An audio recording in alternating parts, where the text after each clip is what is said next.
Buenas tardes, chicos, me da mucho gusto saludarles y llegar a la parte 3 y final de nuestros gráficos control.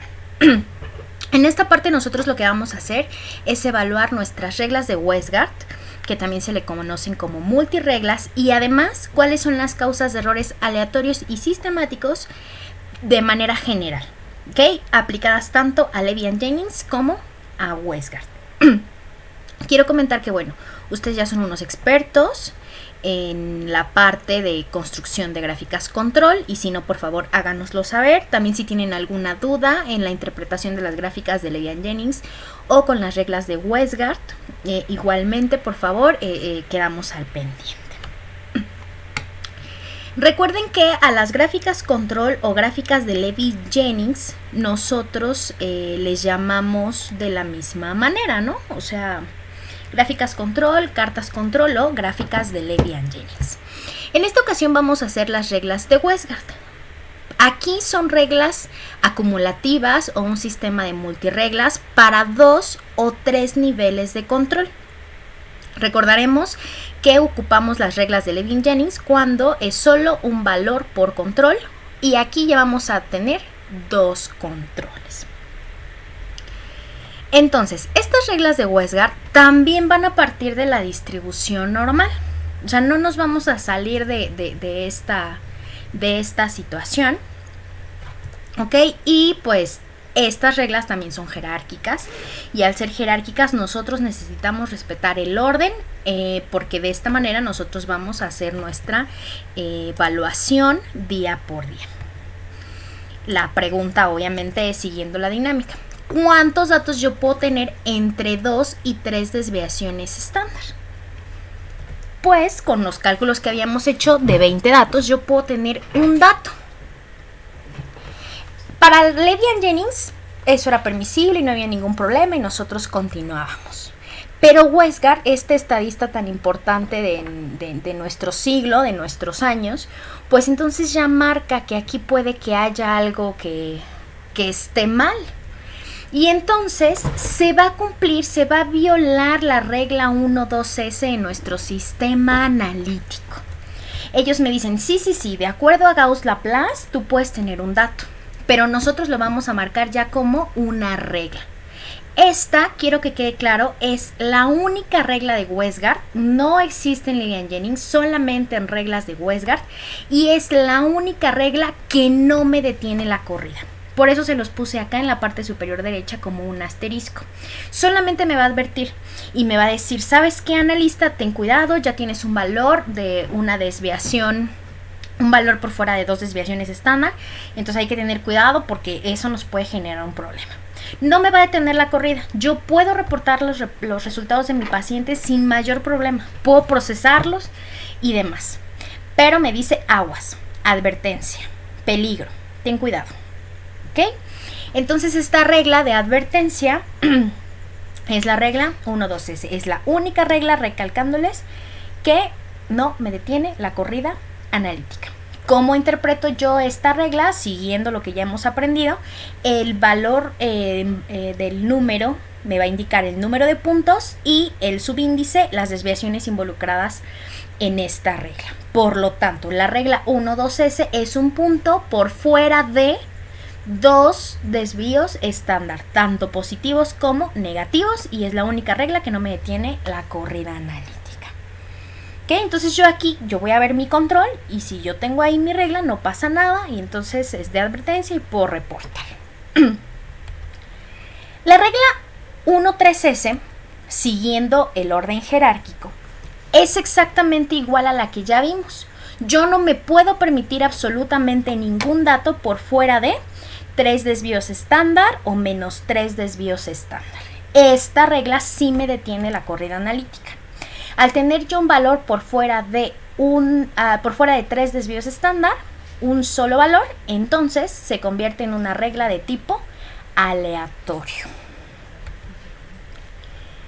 El otro, en la regla 1.2s, no le vamos a poner ni siquiera si es aleatorio o sistemático, nada más está involucrado un solo punto. Lo que nosotros vamos a ponerle es que es una regla de advertencia. Regla 1.3s sí me invalida la corrida porque es un error de tipo aleatorio. A partir de las siguientes reglas que nosotros vamos a ver, la regla 1.2s y la 1.3s solamente me involucran un valor de control. Por lo tanto, aquí no se hace de manera acumulada la evaluación. Pero a partir de estas reglas que vamos a ver a continuación, sí se hace. Y tenemos que definir dos conceptos y que les queden muy claros. Nosotros hacemos una evaluación intracontrol, que es cuando nosotros vemos los datos de un mismo control en los días consecutivos. Es decir, mi control 1, cómo se comportó el día 1, el día 2, el día 3, el día 4, el día 5, etc. ¿Ok? Igual de mi control 2, de mi control 3, o sea cual sean los controles que yo tenga. Mientras que el intercontrol va a ser la evaluación entre los controles el mismo día. Es decir, mis valores de mis controles del día 1, cómo se comportan entre ellos. A eso lo llamo yo una evaluación intercontrol. Ahorita con los ejemplos, bueno, más bien con la explicación de las prácticas, yo espero que esto quede más claro. Pero hay otros conceptos que tienen que saber, que son los que se están manejando actualmente. Y tienen que ver con la corrida analítica. Nosotros ya sabemos que una corrida analítica son un conjunto de muestras analizadas de forma continua bajo las mismas condiciones experimentales, que tiene que estar igual mi sistema analítico. Es decir, mi mismo analista, el mismo turno, el mismo equipo, el mismo reactivo, el mismo control, los mismos tubos, lo mismo todo. Y me incluye mi blanco, que me sirve, acuérdense, para restar el valor de absorbancia que me da por sí mismo el reactivo. Mis calibradores, que me ayudan a hacer mi calibración de tipo analítica. Mis controles, que aquí yo voy a meter 2 controles o 3 controles, y las muestras de mis pacientes. Súper importante recalcar. Imagínense que ustedes van a procesar 10 muestras. Bueno, pues si son 10 muestras y no pasan mis controles, las puedo repetir. Aunque a mi empleador no le va a parecer una manera adecuada que yo esté repitiendo y repitiendo todas las muestras, porque me di cuenta al final que mis controles no funcionaron. Pero imagínense que ustedes procesan 300 muestras, 500 muestras al día. Obviamente repetir eso ya genera un costo enorme, mucho trabajo, mucho tiempo. Y entonces por eso es importante que nosotros pasemos nuestros controles antes de meter nuestras muestras de pacientes. Con respecto entonces a esta definición de corrida analítica, nosotros podemos definir los conceptos de intracorrida e intercorrida. Intracorrida es dentro de la misma corrida analítica. Entonces es la evaluación de todos los controles que yo tenga involucrados en la misma corrida analítica. Es decir, el mismo día, el mismo turno, todo igual. Mientras que el intercorrida es la evaluación de uno o de todos los controles juntos a lo largo de corridas consecutivas. Es decir, mi control 1 el día 1, el día 2, el día 3, o mi control 1 y 2 el día 1, mi control 1 y 2 el día 1 y el 2, y así sucesivamente. Así que a lo mejor es un poquito difícil de comprender, pero voy a intentar que esto quede lo más claro posible. Pero bueno, ya una vez visto estos preceptos, podemos pasar entonces a la regla 2.2s. Nosotros esto ya lo sabemos, y una regla 2.2s es cuando yo tengo 2 puntos consecutivos del mismo lado de la media que sobrepasan más 2 desvíos estándar o menos 2 desvíos estándar, porque yo únicamente me podía permitir un valor. Y cuando ese valor yo lo tenía, aquí me dijeron, este día, el día 2, yo tengo una regla 1.2s de advertencia.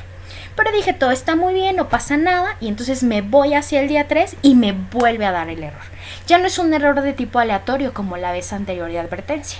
Se convirtió en un error de tipo sistemático, que me está involucrando a 2 puntos.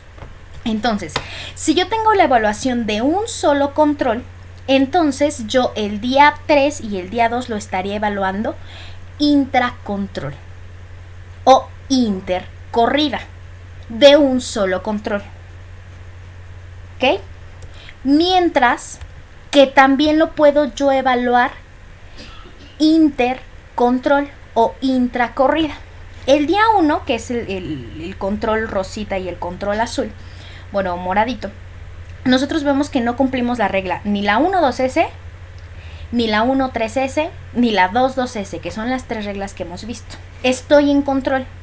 Mi día 2, otra vez no cumplo 1-2S, ni 1-3S, ni 2-2S. Pero el día 3 yo veo que de un control, de mi control azul, yo cumplo una regla 1-2S. Esa no me invalida la corrida analítica. Intracontrol. La intracontrol de mi color moradito también es una regla 1-2S. Pero como estas reglas son acumulativas, eso significa que yo en un mismo día, intercontrol o intracorrida, estoy cumpliendo la regla 2-2S. En vez de esperarme 2 días para yo saber que estoy fuera de control y no reportar a mis pacientes porque pongo en duda el resultado que yo estoy entregando de ese valor, inmediatamente yo en un día identifiqué un error de tipo sistemático, intercontrol, porque estoy evaluando entre controles, o intracorrida porque es la misma corrida, las mismas condiciones experimentales. Entonces la regla 2-2S yo la puedo evaluar intracontrol, como lo teníamos por acá, de un solo control en días consecutivos, o lo puedo evaluar de mis 2 controles juntos con un intercontrol o intracorrida. Espero que haya quedado un poco más claro esto de intercontrol e intracorrida y por qué son reglas acumulativas. ¿Ok? Aquí vimos nosotros en la construcción de gráficas control que puedo tener yo mi gráfica completa, mi gráfica hecha para 2 niveles de control en una sola, o puedo tener yo 2 gráficas, mi gráfica de mi control 1 y mi gráfica de mi control 2, y yo hago exactamente la misma evaluación. Intracontrol, muy bien, yo estoy en control, día 1, en control, en control, en control, en control. Aquí cumplo la regla 1-2S de mi control 2. El día 1 estoy en control, el día 1 en control, el día 2 en control, el día 3 en control, el día 4 en control, el día 5 en control, etc. Pero ¿qué es lo que veo? Día 1 de mis ambos controles, intercontrol o intracorrida, yo estoy en control. El día 2 también, el día 3 también, el día 4 también, el día 5 también. Pero ¿qué pasa el día 6? Yo tengo de mis 2 controles del mismo lado de la media, el mismo día, una regla 1-2S y 1-2S que juntos me forman una regla 2-2S. Entonces yo ya no voy a tener problemas si necesito evaluarlos dentro de la misma gráfica o en gráficas separadas. ¿Sale? Por ejemplo, entonces, si nosotros hicimos 2 gráficas control cuando evaluamos bilirrubina, así lo necesito evaluar en mi ejercicio que viene en el manual. Intracontrol e intercontrol con las reglas de Westgard, porque tengo 2 controles el mismo día. ¿Ok? La siguiente regla que yo voy a evaluar es la regla R4S. La regla R4S, la R es de rango. Yo tengo un rango que sobrepasa de 2 puntos de días consecutivos o el mismo día si es intercontrol, 4 desvíos estándar. ¿Sale? Entonces yo aquí veo que el día 5, o sea, todo iba muy bien. Aquí un día, otro día, una desviación estándar, otra desviación estándar, 3, 4 desvíos estándar. Yo tengo un valor de más de 4 desvíos estándar y por lo tanto cumplo mi regla R4S. Intracontrol. Volvemos a lo mismo. No puedo estar un día en el infierno y otro día en el cielo. ¿Ok? Y también esto es un error de tipo aleatorio. ¿Por qué aleatorio? Porque tengo uno de un lado y otro del otro lado. Un solo punto involucrado. Pero, ¿qué pasa? Día 1 de mis 2 controles estoy en control. Día 2 de mis 2 controles estoy en control. Pero, ¿qué pasa el día 3? Tengo un dato de mi control rosita hasta acá arriba. Y tengo otro dato de mi control verde hasta acá. ¿Ok? Y entonces esto tiene una diferencia de 4 desvíos estándar. Entonces, al tener esta diferencia de 4 desviaciones estándar, yo lo que hago entonces es marcar una regla R4S intercontrol o intracorrida, mi misma corrida analítica o entre mis controles. ¿Ok? Aquí Westgard en realidad lo marca como que tengo el dato de un control después de 2 desviaciones estándar y el mismo día de mi otro dato control menos 2 desvíos estándar. ¿Ok? Tengo un dato por acá y otro por acá para poder visualizar bien mis 4 desvíos estándar. Pero en realidad nosotros lo que hacemos es calcular cuántas son mis desviaciones estándar. Por ejemplo, si yo tuviera una media de 100 con una desviación estándar de 5, de 4 desviados estándar serían 20 miligramos sobre decilitro o 20%. Y si mi valor de un control me da, por ejemplo, aquí en 300, bueno, en 300 no, perdónenme, en 80 y el otro en 101, como 101 tiene 21% y 4 desvíos estándar es 20%, mi valor es mayor a 4 desvíos estándar y entonces yo cumplo mi regla R4S. Y aquí lo vemos. Yo tengo también mi control 1, mi control 2, día 1 en control, día 2 en control, día 3 en control y el día 4 un control por menos de 2 desvíos estándar y otro control por fuera de 2 desvíos estándar. Entonces esto es lo que les mencionaba. ¿Okay? Yo cumpliría la regla 1-2S y 1-2S de cada control, pero cuando las sumo, cuando las saco acumulativas, entonces cumplo mi regla R4S. ¿Okay? La siguiente regla es la 4-1S. ¿Qué significa 4-1S? 4 puntos por fuera de un desvío estándar. Eso significa que al tener yo 4 datos, entonces tengo un error de tipo sistemático. Y entonces si ustedes recuerdan la clase de Levy-Jennings, entonces nos vamos yendo de afuera hacia adentro y aquí ya veo 4-1S. 4 datos por fuera de una desviación estándar. Este es el intracontrol. Y por acá tengo día 1. Estoy en control de mis 2 controles. Día 2 estoy en control de mis 2 controles. No cumplí regla 1-2S, 1-3S, R4S. ¿Ok? ¿Y qué pasa el día 3? Estoy en control. ¿Están de acuerdo? Pero ¿qué pasa el día 4? Tengo 4 puntos consecutivos que involucran a mis 2 controles por fuera de una desviación estándar. Y cumplo la regla 4-1S. Aquí nos vamos a dar cuenta nosotros, chicos, que las reglas que nosotros tenemos de tipo acumulativa van a estar en múltiplos de 2. 2-2S, 4-1S. ¿Ok? Y entonces yo cumplo mi regla intercorrida e intercontrol. ¿Por qué intercorrida? Porque evalúo intracorrida y todo está bien. Evalúo intracorrida y está bien. Pero al sumarle con el día 3 y el día 4 me doy cuenta que cumplo una regla 4-1S. Y aquí lo vemos. Día 1 de mis 2 controles en control. Día 2 en control. Día 3 en control. Día 4 en control. Día 5 acumulativo fuera de control por un cumplimiento de 4-1S. Mi siguiente regla es la 8X y decimos, wow, 8 datos, me estoy tardando 8 días en poder verlo. Y efectivamente, yo estoy aparentemente en control, no cumplo regla 1-2S, no cumplo regla 1-3S, no cumplo regla 2-2S, no cumplo regla R4S, no cumplo regla 4-1S. El día 2 tampoco ninguna de esas reglas. El día 3 tampoco. El día 4 no. El día 5 no. El día 6 no. El día 7 no. El día 8 sí. Cumplo una regla 8X. Y aunque ustedes no lo crean, esto a veces es difícil de observar porque están muy pegados a la media. Pero, ¿cómo interpreto una regla 8X? Son 8 puntos consecutivos del mismo lado de la media. Y aún así a veces no lo veo. Y esto se convierte en un 10X. O se convierte en un 12X. Entonces serán 10 puntos o 12 puntos o 8 puntos del mismo lado de la media consecutivos.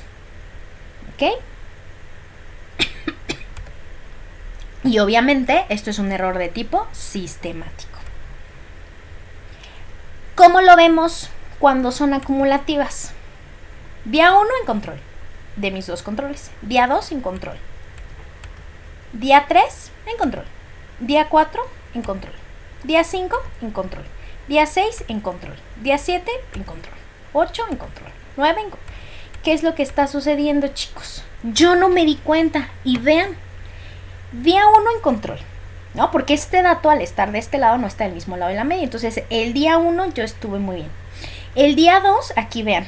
1, 2, 3, 4, 5, 6, 7, 8 datos consecutivos del mismo lado de la media, entre dos controles. Aquí nosotros tenemos datos que están de un ladito de la media y entonces decidimos no contarlos. En teoría, si a ustedes les llegan a preguntar, oye, Aura, pero es que ¿por qué no cuentas esos?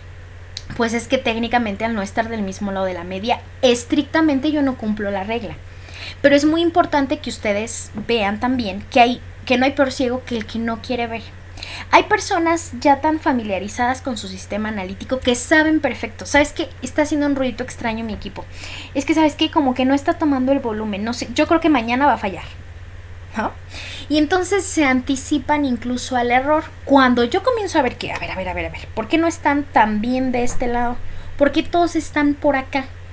Algo raro está sucediendo, entonces vamos a hacer una evaluación para que esto no me llegue a pasar, porque si no, puedo continuar con mi cadena de errores y se convierte en un 10X o en un 12X y yo no me di cuenta. Y ya cuántos datos estoy yendo hacia atrás que entregué mal con un desplazamiento de la media. Aquí no les quiero meter ruido, pero quiero que estén conscientes. Si yo trabajo con un solo nivel de control y evalúo con Levy&Jennings, me voy a tardar 7 días en detectar un error de tipo sistemático, una 7D. Pero si yo ocupo mis multirreglas sumativas acumulativas de Westgard, ¿qué es lo que va a suceder? Yo en 4 días, con 2 niveles de control, identifico una regla 8X. O en 5 días un 10X. O en 6 días un 12X. Entonces pasé de 7 días a 4 días. Esa es la importancia de la regla. O de las reglas de Westgard. Que con menos días de evaluación que yo presente por acá. De evaluación. Yo voy a entregar menos cantidad de resultados que no estén en control. ¿Ok? Entonces aquí regresando a esta parte, aunque yo estrictamente no cumpla mi regla, yo sé de antemano que no hay peor ciego que el que no quiere ver. Y que mi chamba sería en realidad agarrar y decir, ¿sabes qué? Voy a evaluar cuáles son, por qué me está sucediendo esto, yo creo que aquí hay un problemita, voy a verificar mi equipo, voy a verificar mi reactivo, etcétera, lo que vamos a ver más adelante, para no continuar hacia la 8, 10 y 12X. Eso debería de hacer, aunque quiero que quede claro. Si yo no cumplo con tener mis datos del mismo lado de la media, en sentido estricto, no cumplo la regla. Ay, perdón. Ay, perdón. Y entonces, pues no podría en realidad nadie regañarme porque yo no los tenga, porque estrictamente no cumplo la regla. Sigue teniendo una distribución normal, aunque pues está por allí medio sesgadito, ¿no? Entonces, bueno, esta es la familia de las reglas 8, 10 y 12X. Originalmente, cuando se propusieron estas reglas, la regla que se cumpliera era la 10X. Pero comenzaron a decir, ¿sabes qué? ¿Por qué me voy a esperar tanto tiempo? Yo creo que con 8X, porque son múltiplos de 2. Ya llevamos la regla 2, 2S, 4, 1S, 8X, 10X, 12X, que todas son múltiplos de 2. ¿Por qué? Porque yo manejo 2 niveles de control. ¿Ok? Y regresando a mi dibujo, ¿se acuerdan? Mi dibujo feo por allá que les hice de la cálculo de la nueva media. Pues entonces aquí ya lo puse. Si yo calculo la media de mis datos, yo voy a ver que tengo un desplazamiento. Que mi media, en vez de estar aquí donde yo lo había planteado, inmediatamente ¡pum!, se subió o se bajó mi media. Tengo una media nueva si es que yo calculara los datos. Por eso presento un desplazamiento, un corrimiento de mis datos con respecto a la media. Mi distribución normal, en vez de estar aquí, como habíamos hecho los dibujos en las primeras clases, pues ya la tengo por acá. Entonces ya se desplazó. Ya está aquí en vez de estar acá. ¿Ok? Y bueno, si yo tengo mis cartas por separado, igualmente. El día 1 estoy en control. El día 2 estoy en control. El día 3 estoy en control. El día 4 estoy en control. Bueno, no. Aquí el día 4 yo cumpliría una regla 8X. El día 5 cumpliría yo una regla 10X. ¿Ven? Se me pasó también. 8X, 10X. Y si yo no hubiera corregido, pues entonces hubiera continuado con el resto de mis errores. Entonces esta es la importancia. Pero allí, ¿qué hago? Llevo reportando mal 5 días porque estoy fuera de control. ¿Proceso todas mis muestras? No. El único día que yo me encuentro fuera de control es el día 4 con una 8X o el día 5 con una 10X. ¿Por qué? Porque los demás días yo estuve en control. Estadísticamente era probable que me salieran así mis datos. Entonces yo no reproceso estas muestras de pacientes. Yo soluciono el día que presento la regla 8X o la 10X. Aquí es importante mencionar que va a depender del laboratorio cuál es la que quiera ocupar. ¿Qué tan estricto, quiera hacer con su sistema analítico de control? ¿Ok? Entonces, en ese sentido, yo no tendría que procesar el resto de las muestras. Y el día que cumplo la regla es justo cuando yo veo el 8X, ese día soluciono y reporto las pruebas de mis pacientes. ¿Sale?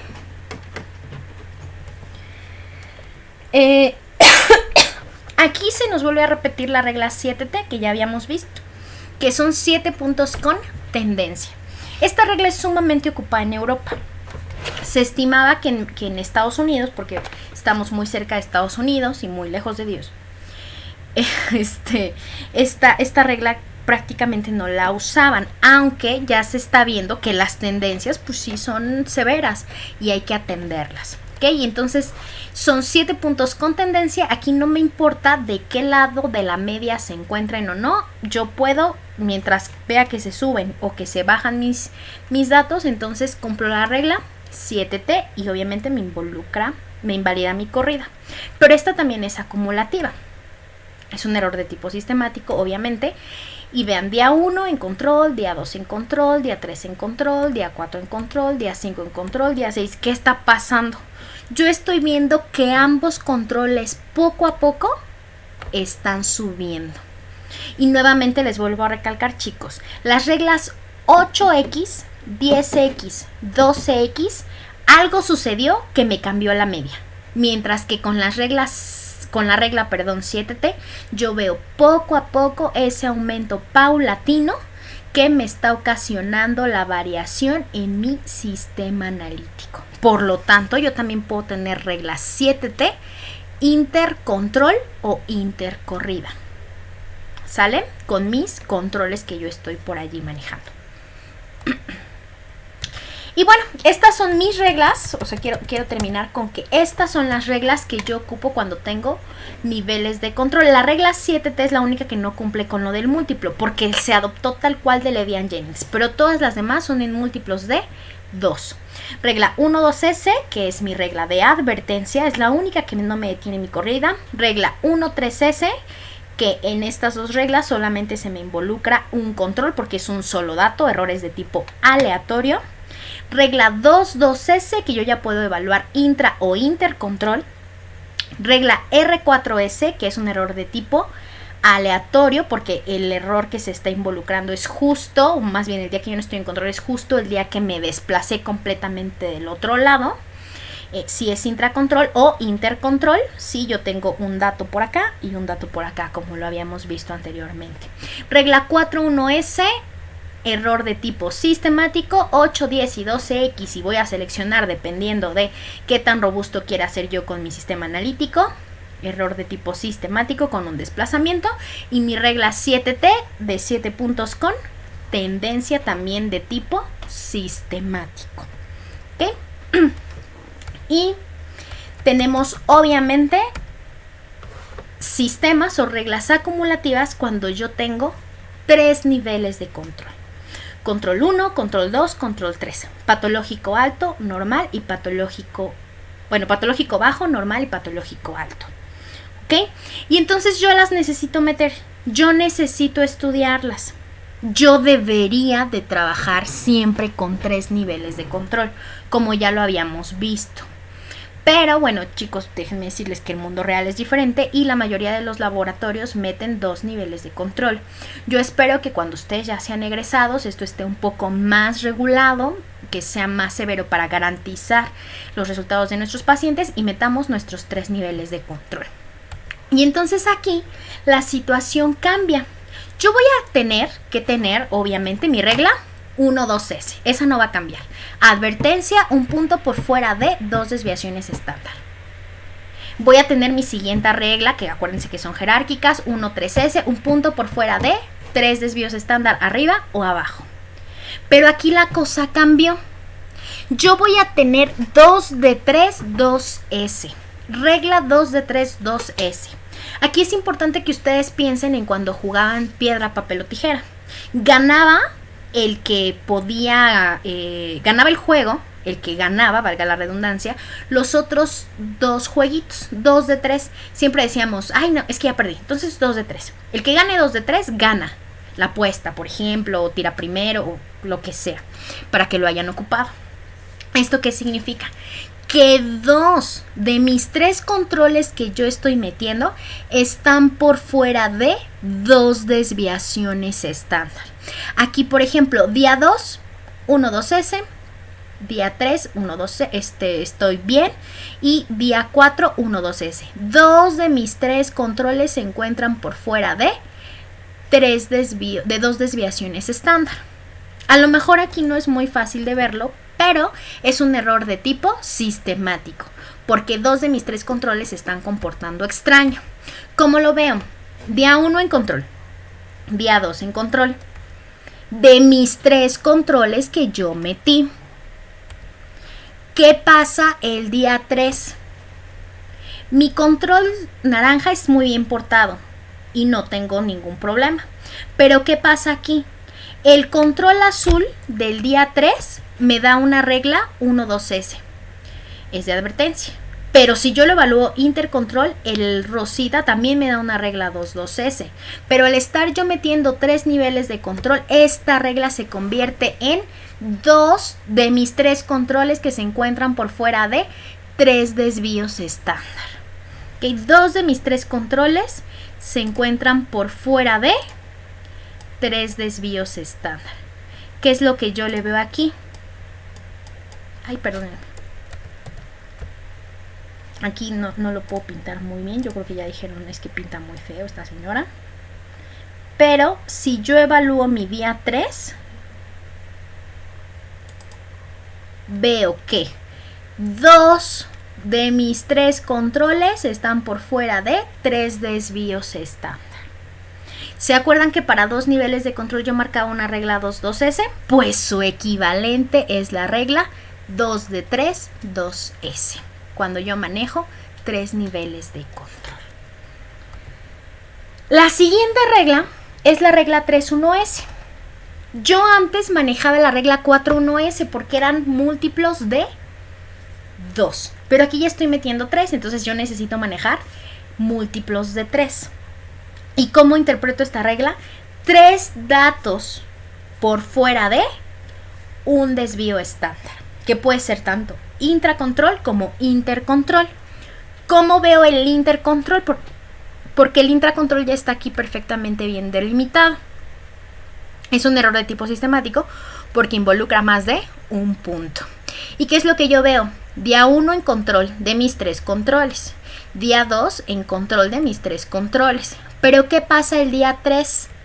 Yo veo 3 datos de mis 3 controles, o bueno, un dato de mis 3 controles el mismo día por fuera de un desvío estándar. Y entonces esto me da una regla 3-1S.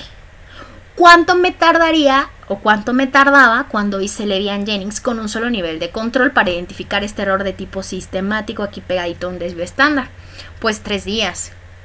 ¿Cuánto me tardo para identificar un error de tipo sistemático entre +1 y +2 o -1 y -2 desvíos estándar cuando meto 2 niveles de control. Pues me tardo 2 días. Pero si yo meto 3 niveles de control en un solo día, yo puedo detectar la regla 3.1s que me involucra un error de tipo sistemático. Entonces yo bajé de 3 días a 2 días y ahora con 3 niveles de control a 1 día. Y eso me permite que yo no esté reportando resultados de pacientes mal desde tiempo atrás. ¿Ok? Esa es la regla 3.1s. Y vamos a continuar ahora con la familia de las X. Tenía yo para 2 niveles de control 8, 10 y 12X. Pero para 3 niveles de control yo voy a cambiar a la 6X y a la 9X por ser múltiplos de 3. ¿Y qué me encuentro acá? Que voy a tener puntos consecutivos, ¿no? Tanto intra, pero ¿cómo será mi intercontrol de este error de tipo sistemático? Día 1 en control aparentemente. Día 2 tengo 3 datos, estoy en control. Día 3 tengo otros 3 datos. Esto se me convirtió rápidamente en una regla 6X. De 7 días que yo me tardaba cuando analizaba con Levy-Jennings un solo nivel de control, pasé a 4 días con 2 niveles de control y bajé a 2 días con 2 niveles de control para una regla 6X. Pero es que sabes que ahora a veces me cuesta mucho trabajo verlo en mi sistema. Pues se me puede convertir rápidamente en una 9X. Y yo aquí obviamente vuelvo a ver un desplazamiento de esta media. Una media que yo vuelvo a calcular diferente a lo que tenía anteriormente. ¿Sale? Entonces de 7 días bajé a 4 y aquí bajé a 2 días. Y entonces esto me permite ser altamente confiable en mis resultados. Ese es el objetivo. Y la otra regla que les había yo puesto por acá, pues es la regla 7T, que aplica de la misma forma para 2 niveles de control o 3 niveles de control, que son 7 puntos con tendencia. No importa hacia dónde se esté moviendo. ¿Ok? Espero que haya quedado clara la importancia de trabajar con más niveles de control, porque me va a permitir tener voy a tener muchas herramientas para yo verlas rápidamente en mis gráficas de control e identificar y saber que estoy fuera de control. Tengo que parar mi proceso, solucionarlo y ahora sí procesar muestras de pacientes para no comprometer su resultado. Porque ya sabemos que puede ser un laboratoriazo, pues que no involucre, que no pase nada con la integridad del paciente, pero también lo puedo matar por un mal resultado. ¿Okay? Entonces esto es importante y seguimos con el control de calidad de la fase analítica. Todo esto se hace justamente en la fase analítica porque es cuando yo estoy metiendo mi corrida analítica. ¿Ok? Y este es un diagrama de Westgard, un diagrama de flujo de Westgard. Yo tengo mis resultados de control y aquí vemos por qué las reglas son jerárquicas. Recordemos, la regla 1.2s, si yo no la cumplo, estoy dentro de control. ¿Ok? Y entonces esta regla 1.2s es de advertencia. Siempre me va a permitir reportar mis resultados. Pero tengo que preguntarme, ok, es una regla 1.2s, entonces me tengo que pasar a ver si tengo la regla 1.3s. Si sí la estoy cumpliendo, entonces yo tengo un error de tipo aleatorio, porque tengo únicamente un valor. Y aquí un error aleatorio, acuérdense que nos va a afectar la precisión de mi sistema. Voy a ser más impreciso. Si yo no estoy cumpliendo esa regla, tengo que evaluar si voy a cumplir la regla 2.2s. Y entonces si yo no cumplo esta regla 2.2s, puedo pasar a ver si tengo mi regla R4s. Pero si por el contrario resulta que sí cumplo la regla 2.2s, tengo igual un error de imprecisión, un error sistemático que me está afectando a mi sistema analítico. ¿Ok? Y asimismo la R4s. Yo tengo un problema normalmente mecánico, de pipetas, de agitadores, de lavado. Pero normalmente va dado hacia mi equipo. Aunque ya veremos que pues no siempre es así, ¿no? Esto es lo más recurrente, pero pues no siempre es así. Si resulta que yo no cumplo mi regla R4s, tengo que preguntarme si cumplo la regla 4.1s. Y si sí la estoy cumpliendo, entonces yo ya tengo un problema de exactitud. Ya es un problema químico, ya es un problema de calibradores, de reactivos, de controles. Y entonces tengo que buscar cómo solucionarlo. Y si no, tengo que irme a las reglas 8, 10 o 12X. Esto para 2 niveles de control. Entonces, estos son los 2 grandes grupos en los cuales yo voy a separar mis reglas. Obviamente, si yo trabajo con 3 niveles de control, pues aquí va a cambiar. Primero voy a evaluar la 1.2S, la 1.3S, la 2 de 3, 2S, R4S, 3.1S y mi regla 6 y 9X. Esa va a ser la diferencia. Pero este diagrama de Westgard pues nos orienta hacia cuál es el problema que yo tengo en mi sistema analítico y cómo lo voy a solucionar. Y obviamente, si yo cumplo cualquiera de estas reglas, excepto la regla 1.2S que es de advertencia, entonces yo no puedo reportar, rechazo la corrida analítica y no puedo procesar muestras de pacientes hasta que no solucione mi problema. Ojo chicos, una súper mala práctica que tienen muchos de los laboratorios es decir, es que estoy cumpliendo una regla 2.2S, voy a repetir mi control. Entonces repiten el control y repiten el control y repiten el control y repiten el control hasta que por azar su control entró en la gráfica sin cumplir ninguna regla. Pero entonces eso significa que yo no sé para qué sirve esta evaluación de mis reglas de control. Porque yo no meto controles para pasar mi control de calidad interno. Recordemos, muchachos, yo meto controles para detectar errores y no reportarle mal a mi paciente. Esa es su finalidad. ¿Ok? Esto parece un coco wash, pero así es, ¿no? O sea, lo tenemos que aprender perfectamente bien. Y bueno, ahora sí. Vamos a ir, si son errores sistemáticos como los que yo veo acá, que son errores que involucran más de 2 datos, yo tengo diferentes problemas, ¿ok? Yo lo puedo identificar, ya lo vimos, como un desplazamiento, como un 2.2S. Si yo no solucioné mi problema 2.2S, se va a convertir en un X, pero súper arriba, por fuera de 2 desviaciones estándar. Si yo no logré identificar y no corregí mi problema cuando yo marco una regla 4.1S o 3.1S para 3 niveles de control o 3.1S para un nivel de control con Levy-Jennings, se me va a convertir en un 7D en Levy-Jennings o en un 8X o en un 9X para 2 y 3 niveles de control respectivamente con Westgard. ¿Ok? Y entonces no lo voy a ver por fuera de 3 desvíos estándar. O puede ser que yo no lo haya visto porque ya vimos que es complicado observar lo que yo tengo alrededor de la media y entonces se me va a ver como un desplazamiento. Ya lo habíamos visto, algo abrupto que me va a cambiar mi problema, ¿no? O lo puedo ver como una tendencia, poco a poquito se me va subiendo, ¿ok? Y entonces la tendencia me va a indicar una pérdida gradual de la confiabilidad de mis resultados.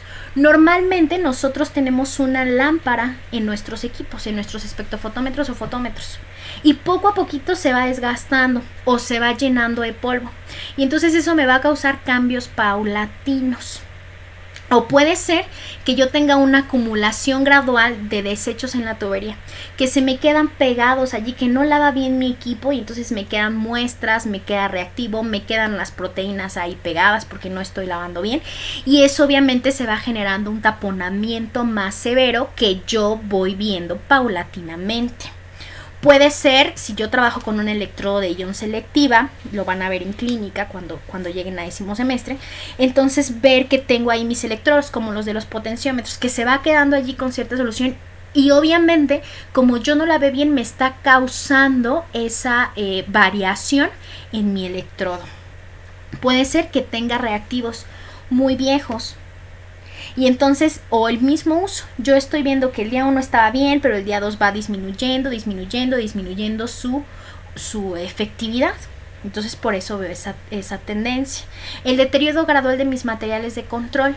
Acuérdense que bueno, no, creo que no se los había comentado, pero los frasquitos de control nos dicen que nosotros, el control se resuspende porque normalmente viene liofilizado. Viene en su clase de analítica de definiciones, ahí se los dejé en la presentación, pero en esta parte nos dice que nosotros tenemos que resuspender con 3 mililitros, 5 mililitros, 1 mililitro, dependiendo el tamaño del vialecito como los que les puse en esta presentación. Y entonces yo resuspendo, pero me dice que tengo 5 días y lo tengo que tirar. Eso sí soy rico. Pero si no cuento con tantos recursos económicos o no quiero que mi impacto al ambiente sea tanto, los puedo alicuotar y los puedo congelar. Y de esta manera evitar ese deterioro gradual de mi material de control.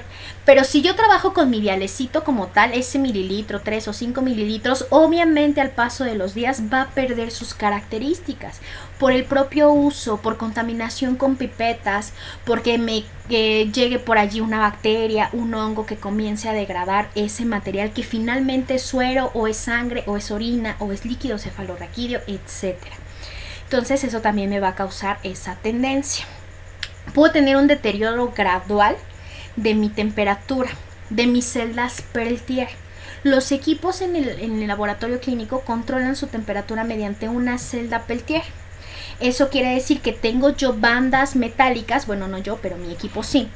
Y entonces va transformando la energía eléctrica en energía calorífica y entonces regula como las resistencias cuando no tenemos agua en nuestra casa, gas, agua caliente, y entonces conectamos la resistencia, pero obviamente está controlada electrónicamente y entonces va emitiendo calor y eso es lo que hace que se vaya a incubar. Pero ojo, si nosotros no controlamos esa temperatura, si no le damos un mantenimiento preventivo, que es el que ocurre antes, el que yo tengo que hacer antes de que ocurra algún error, pues se va a causar el deterioro de mi temperatura y esto me va a causar errores graduales o el deterioro gradual de la integridad del filtro de luz. Creo que ya se los había comentado, pero nosotros en el laboratorio clínico ocupamos fotómetros. No ocupamos espectrofotómetros porque son más caros en su manufactura y además, como las reacciones están acopladas a aceptores finales de electrones, ocupamos coenzimas para poder determinar la actividad enzimática. Simple y sencillamente con 4, 5, 6 filtros máximo yo puedo trabajar. Pero obviamente si estos están rayando por el propio uso del equipo, me va a causar esas tendencias, esos aumentos ligeros. ¿Ok? ¿Qué me causa un desplazamiento? Recordemos, el desplazamiento es un cambio abrupto que se mantuvo a lo largo de toda la evaluación de mi sistema analítico. Puede ser positivo o negativo, repentino, pero siempre se mantiene. Puede ser que yo cambie mi falla de luz, mi fuente de luz. La cambié porque yo dije ya se le va a acabar su vida media útil, lo cambio. Y entonces ese cambio me causa una variación que se va a mantener. Un cambio en la formulación de reactivo. Cambié de lote de reactivo. Un mantenimiento mayor del instrumento. Siempre que nosotros hacemos mantenimientos mayores de instrumentos, que es el mantenimiento que viene a hacer nuestro ingeniero biomédico, me va a causar un desplazamiento porque hay un ajuste muy grande. Y entonces yo voy a ver dicho desplazamiento. Un cambio repentino en la temperatura de incubación. Falló uno de los electrodos de mi celda Peltier y entonces eso me causa, pero se mantiene. Un cambio en la temperatura o la humedad relativa. Acuérdense que el ambiente, que la electricidad, que la humedad relativa, que la altura me va a causar variaciones. Y entonces si de pronto yo tengo una mayor humedad porque ya no funcionaron mis extractores o ya no está funcionando mi sistema acondicionado para mantener mis equipos a una temperatura baja, pues eso va a ocasionar que esa variación me impacte en mi sistema analítico. Falla del sistema de muestreo. ¿A qué nos referimos con esto? A los aspersores de nuestros equipos. Esos que aspiran la muestra que me falla, se taponeó, pero ya completo, se quedó allí una partícula muy grande o ya no tiene la fuerza del vacío suficiente, pero ese error se va a repetir todo el tiempo en la misma proporción. La falla de la distribución del reactivo igualmente porque también se aspersa con esos pipetores. Una calibración que yo haya hecho analítica o metrológica, que esa me la van a hacer en el mantenimiento preventivo mayor, o una recalibración inexacta.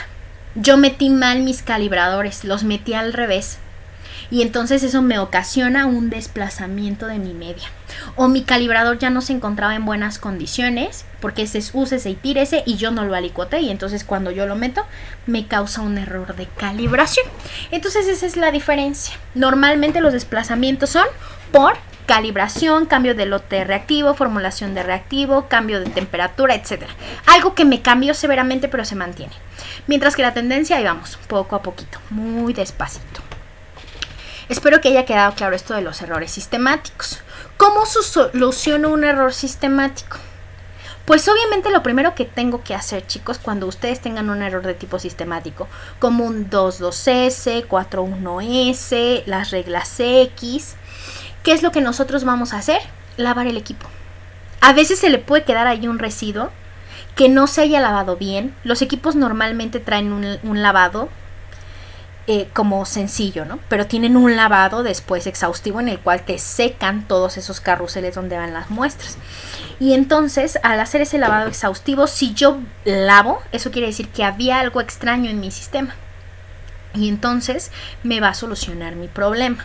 Si es que fue un error por el lavado, pero lo primero que tengo que hacer es lavar, porque no puedo cambiar todo sin haber lavado, porque qué tal que era lo que estaba mal, ¿no? Entonces yo voy a solucionar primeramente mi lavado. ¿Qué es lo que voy a hacer después? Si se le solucionó mi lavado, pues entonces será un error de tipo aleatorio. Y yo no me voy a preocupar.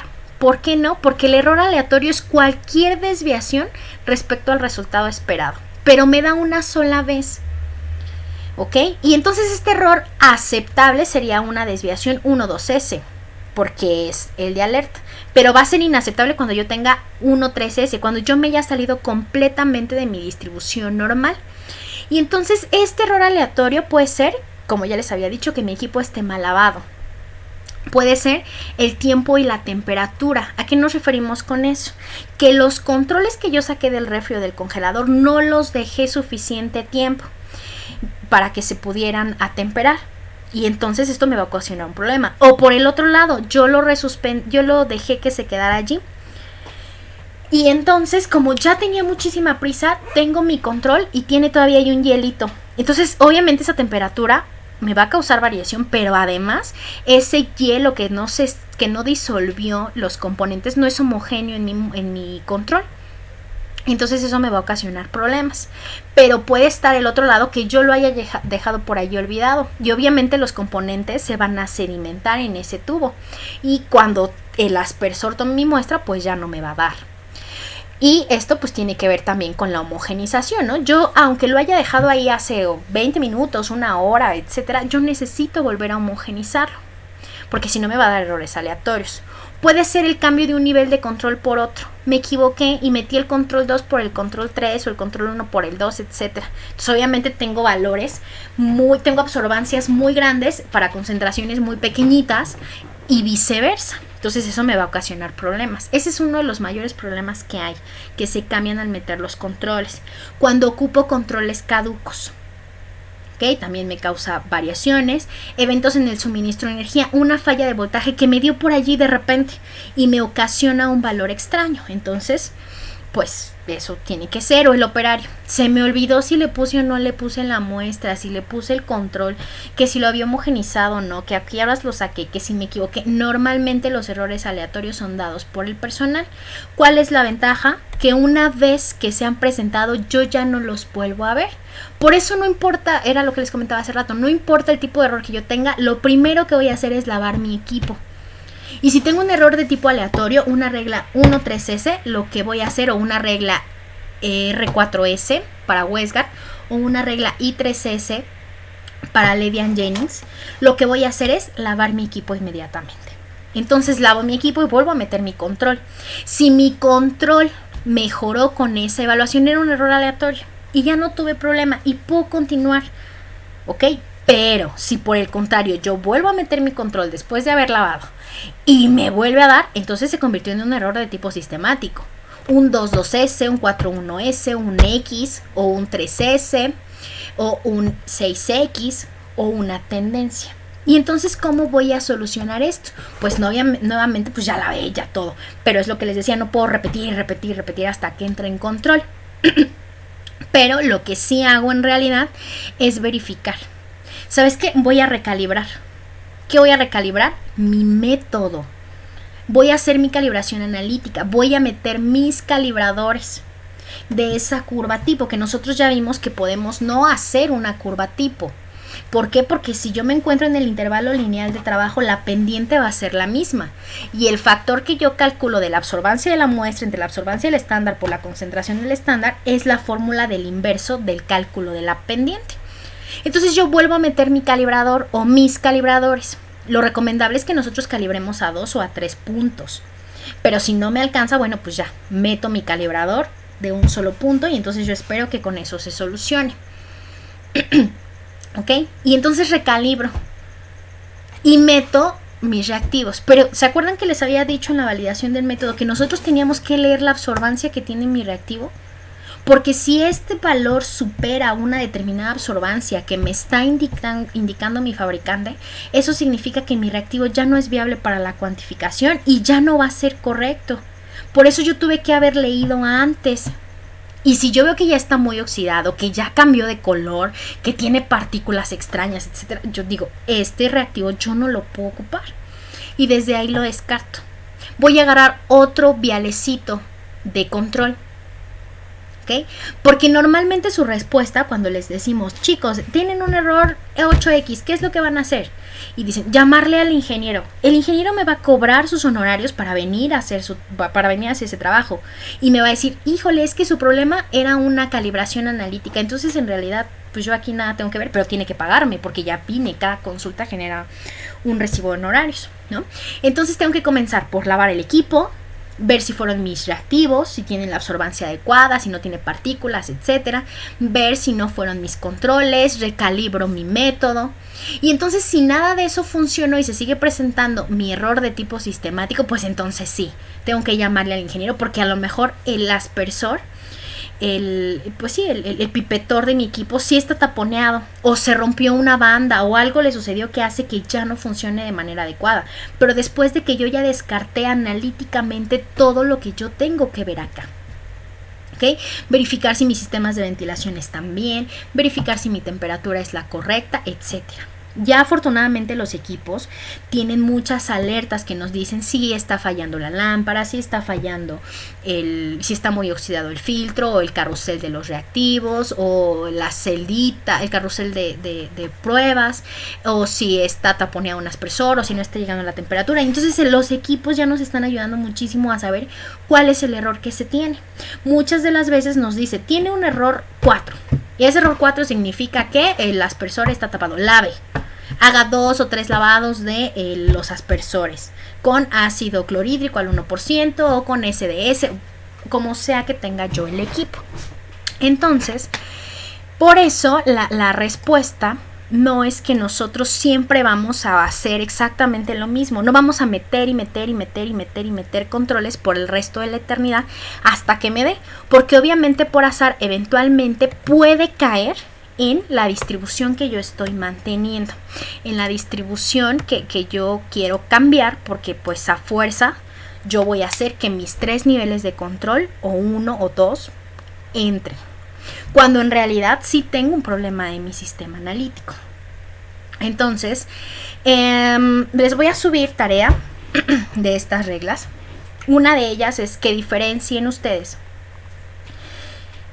cuáles son las reglas, las de Levy-Jennings para un nivel de control, cuáles son esas, cuál es el tipo de error que me va a generar, ¿no? O sea, aleatorio, sistemático, cuáles son las reglas de Westgard para 2 niveles de control, para 3 niveles de control, cuáles son aleatorias, cuáles son sistemáticas, si hay reglas de alerta y un diagrama de flujo de cómo voy a solucionar un error de tipo aleatorio y un error de tipo sistemático. Porque acuérdense que para eso es para lo que ustedes les van a pagar. Para saber, ya detecté un error, porque de nada me sirve agarrar y decir, ay, cumplí una regla 4.1S. Pues ya, regreso mañana a ver si ya se solucionó mi problema. Hoy no trabajo. Obviamente mi jefe me va a correr y me va a decir, ¿sabes qué? Pues solucioname el problema. Y ni modo que yo le diga inmediatamente, pues háblele al ingeniero para que venga a solucionarlo. Cuando a lo mejor fue un problema de calibración, o mis reactivos, o mis controles, o todo esto que ya vimos. ¿Sale?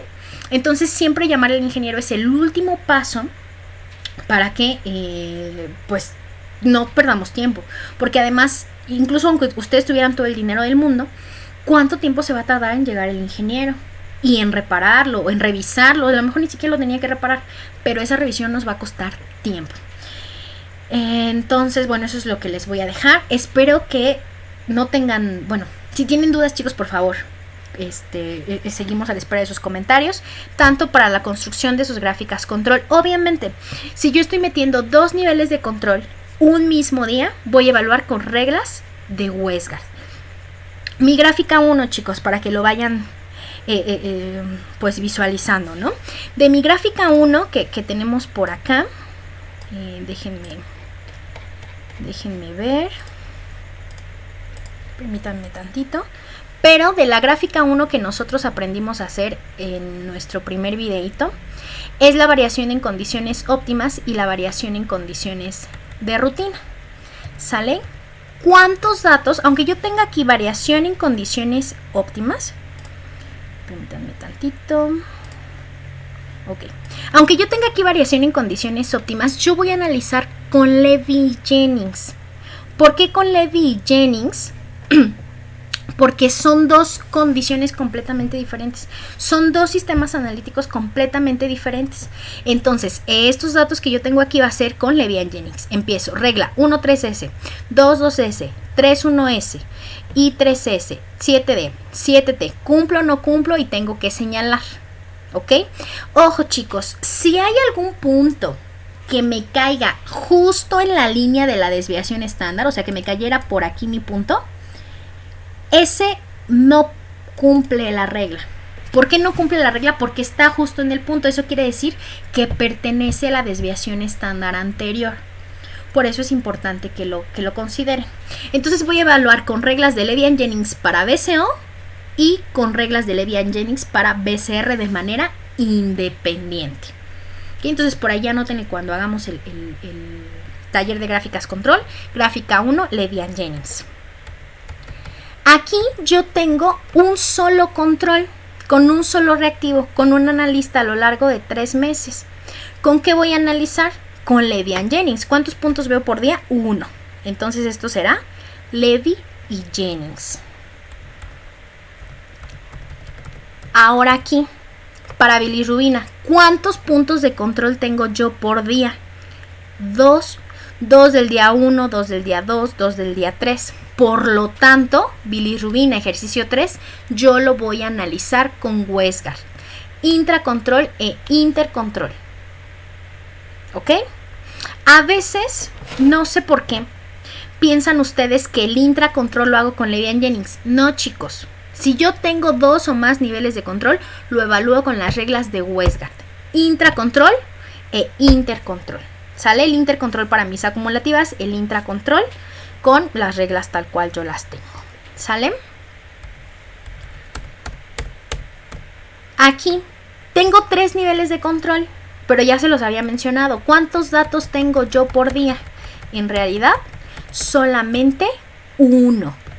Uno de el A, el B, el C, porque saqué mis concentraciones relativas. Si yo tengo un solo dato, aunque haya metido 3 niveles de control, voy a evaluar con Levy y Jennings. ¿Ok? Entonces, ejercicio 4, Levy y Jennings. Muestras duplicadas.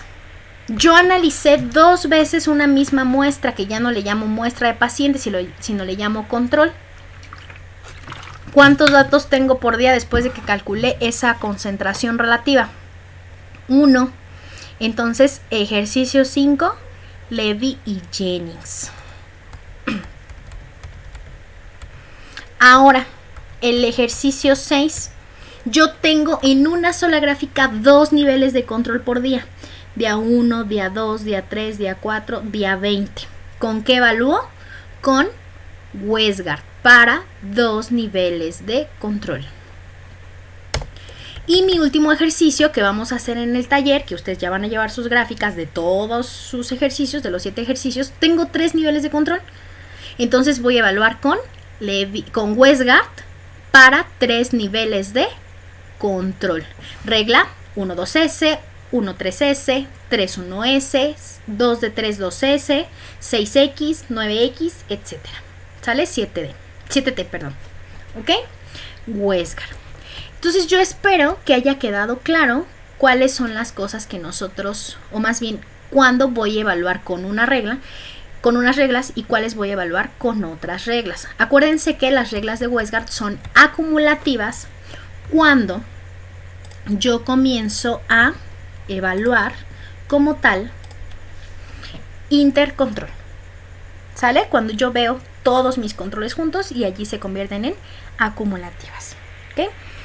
Pues bueno, chicos, yo les deseo que comprendan esto lo mejor posible. Si no, y tengo que grabar 1000 videos más, avísenme o responder las dudas que sean necesarias. Seguimos aquí al pendiente, todos sus profesores.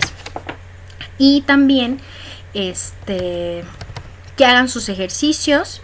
Si tienen dudas, que pregunten.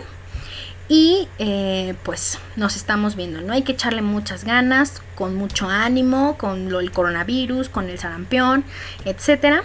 Y pues no nos queda más que cuidarnos. Ya casi vienen las vacaciones, pero pues tienen trabajo de estas gráficas para que puedan completarlas.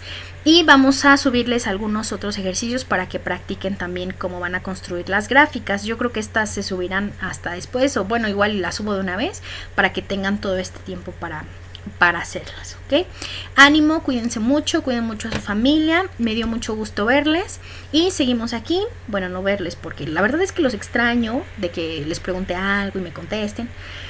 Pero pues se hace lo que se puede y seguimos a la resolución de sus dudas, de sus comentarios. Si esto no les gusta, si quieren que sean clases en línea y así streaming, pues lo podemos también platicar, ¿sale? Sin mayor problema. Obviamente en el horario de clase, porque sabemos que tanto ustedes como nosotros tenemos otras actividades, ¿no?, que hacer, aunque no lo parezca.